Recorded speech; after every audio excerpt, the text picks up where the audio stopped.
Thank you, Mr. MC. Good afternoon, ladies and gentlemen.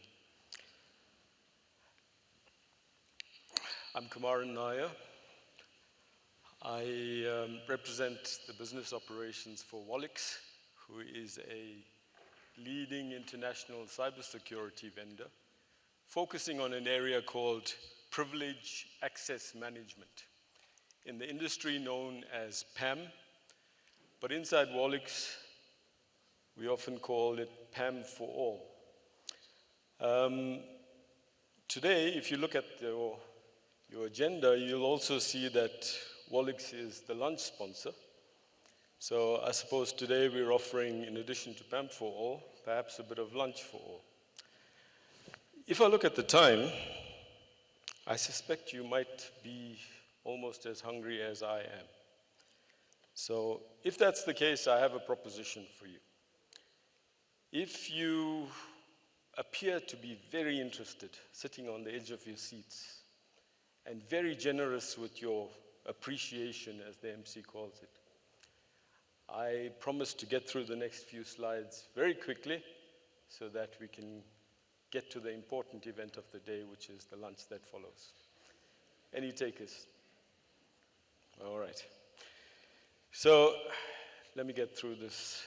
I think we've all agreed on the statistics, whichever way you look at it. Figure that's been bandied about a few times today. Last year's total haul for the cyber criminals was in the region of $6 trillion. To put that in perspective, if cybercrime was an economy, that would be third after the GDPs of the US and China, even ahead of industrial heavyweights like Japan and Germany. So it's significant business. To cut it another way, in this next hour that we will have lunch, victims of cybercrime, which are people like us, enterprises like ours, will fund the criminals to the value of about $685 million. And after that, for every hour of every day, for the rest of the year, equally, another 685. So for some of us who haven't perhaps taken the right precautions, this could be a significantly expensive lunch. I see some of you looking at it in disbelief, but before you get complacent and think, this is not our problem, this is the problem of some poor suckers in Europe or North America who perhaps are a more attractive market than ours, consider this. Last year, according to a Checkpoint report, Africa experienced the highest volume of cyber attacks. And this happened in Kenya and Nigeria and in South Africa as the main areas of activity within our continent. So it's happening right here, in our backyards, in our midst. In fact, an article in the Nairobi daily newspaper, The Star, quoted the Kenya CERT as having seen cyber threats in the Kenyan environment at just over 32 million in the first 6 months of last year. And this already growing more than 43% year on year. So very much our problem. And it doesn't matter that you're not one of the big banks. You could be one of the SACCOs, you could have been in retail, energy, a little health clinic instead of a large hospital. This is your problem. This is our problem. So we need to take this seriously, of course, because we're all going to be sitting ducks if we don't. But we don't have to be. We could do some things to make sure that we protect our businesses while we still keep the flexibility to continue operating. And how do you do this? You might have been hit by lots of noise about all the kinds of measures you need to take, things to consider to keep your organization secure. And advisors, consultants will make a meal out of giving you 101 things to consider. But when you sit down with somebody you trust and you develop a priority list, I understand Gartner ranks fairly high in our territory. You might want to consider something that Gartner has been ranking #1 CISO priority for a few years running now, which is privileged access management. If you want to do this and you begin to start your journey into PAM for whatever reason, perhaps you pushed, perhaps you're proactive, let me share with you just in a few minutes some of the components of PAM and perhaps why these could be interesting and important for you to consider. I'll take the analogy of comparing cybersecurity solutions in this area to perhaps physical security solutions that my fellow countryman Thelma talked about earlier.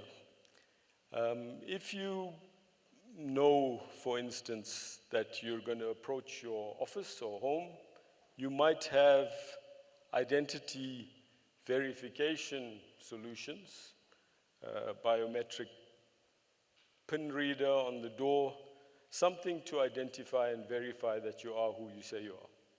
In cyber parlance, this is called multifactor authentication. And apparently, many of us are starting to use this. So if you are, pat yourself on the back because you've taken the first journey into securing your environment. But not enough of us currently. I understand from a recent survey that this number is hovering at around 10%, even though it's a fairly quick and easy way to dramatically improve the security of your organization. So multi-factor authentication to make sure that even if a credential is compromised, you have some level of confidence that somebody who you're allowing into your environment is who they say they are. But you can do so much more. I'll run through a few. One of the core components of PAM is session recording. And basically, this is analogous to having security cameras in your building or in your office, which looks at who comes in, what they do while they're there, and then stores a secure record so that if anything does go wrong, you can always go back, retrieve from an archive, and have a record of how things happen so that you prevent it happening again. This is exactly what session recording does inside PAM. It allows you to monitor people in real time from the time they enter your environment until they leave. It's not only good for reacting to afterwards in terms of audit and compliance, it's also possible to, in real time, have mechanisms to prevent people doing things that can be dangerous to your environment. So you can put down policies in place, and when certain events are triggered, you can deal with them in certain ways, like terminating the session or sending some alerts. Session recording, very important. Another component is password management. We've all heard up to now about how difficult it is to manage passwords securely. We all know that new users, new employees come into the organization and leave regularly. You have subcontractors who need access. And often if you do this manually or by a human administrator, you could well lose track and leave sensitive passwords out in the open. So password management as a PAM function will allow you to automate the handling of passwords. And that might mean putting down policies that decide on how quickly those passwords change. Perhaps you want to rotate them with every use, or once a day, or once a month, however you like. You can also handle password complexity. So you decide how many characters, how many alphanumeric, and so on, so that they fit your password policy and help keep you more secure. This all leads to a point of passwordless access, which you might have heard about earlier, where you take the responsibility away from humans and even administrators and allow the system to handle securely passwords to any device, any environment, any kind of servers or infrastructure where confidential, valuable information is held. Least privilege management is another thing that's becoming increasingly necessary. In the physical security world, you might compare this to a security guard who walks around your office or your building, ensuring that people only do what they're allowed to do. So they don't take advantage of elevating their rights beyond what their job requires. So without going into the detail, least privilege management, essential part of PAM. And becoming very relevant recently is more and more internal users, previously now who used to work inside the perimeter of your organization, are working remotely. You need to allow for that in a secure fashion.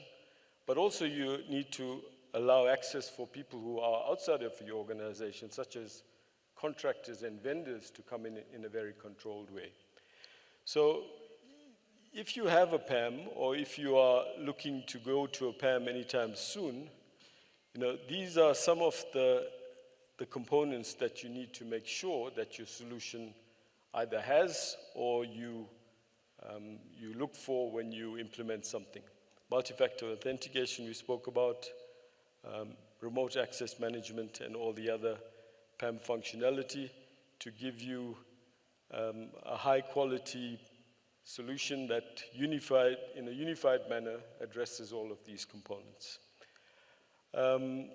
Elevator slide, your unified privilege management solution should be able to give you a certain level of comfort and confidence that you're able to secure, control, and manage any access for every person, every process, every device, every application inside your environment, which fits these concepts that you've heard about called zero trust and just in time.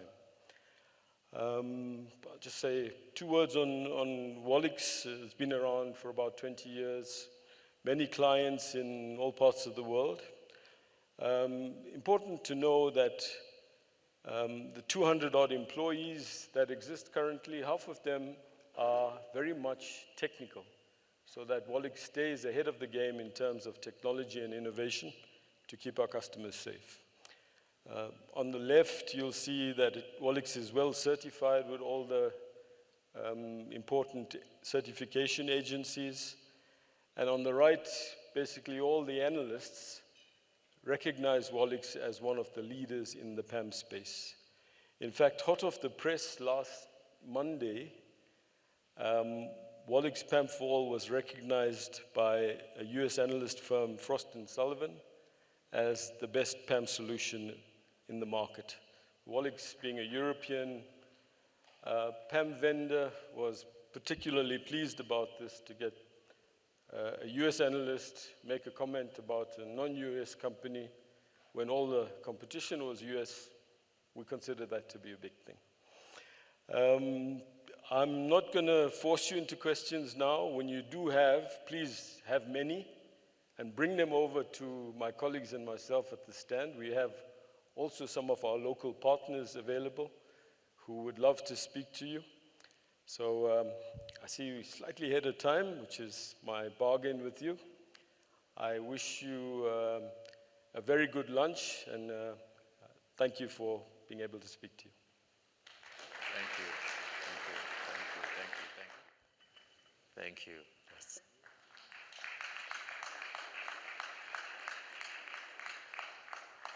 You can do that thing again.